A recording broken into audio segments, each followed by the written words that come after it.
With Valentine's Day right around the corner, love is in the air. And the day is also National Organ Donor Day.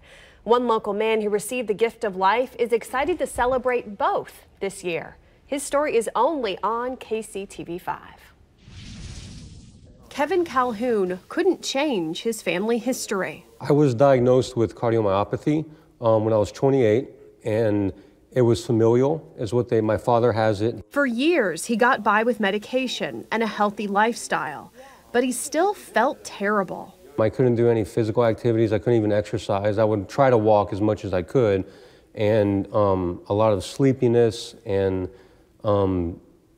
just kind of a boring state of life. And dating was the last thing from his mind. I'd given up on the fact that I would ever meet anybody, and that I was like, this is going to be me the rest of my life, and didn't even attempt dating. I was like, who would want to be with somebody who's so ill? Kevin was told that he would need a heart transplant, and in May of 2015, he got one at St. Luke's Hospital.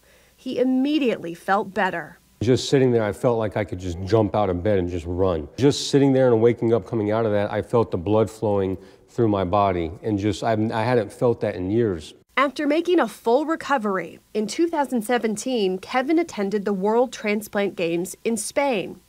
A woman named Casey Carey, who lives in Orlando, Florida, also attended to support a friend. Soon, the guy who never thought about dating was thinking about a long-distance relationship.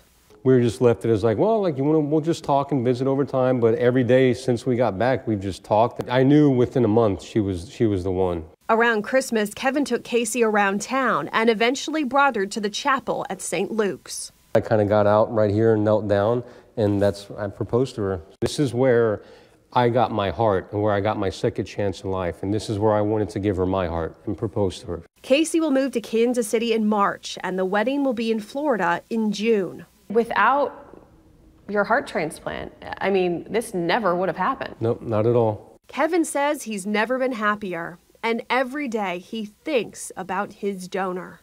Every day I wake up, I pray and I thank him and I thank God that he came into my life.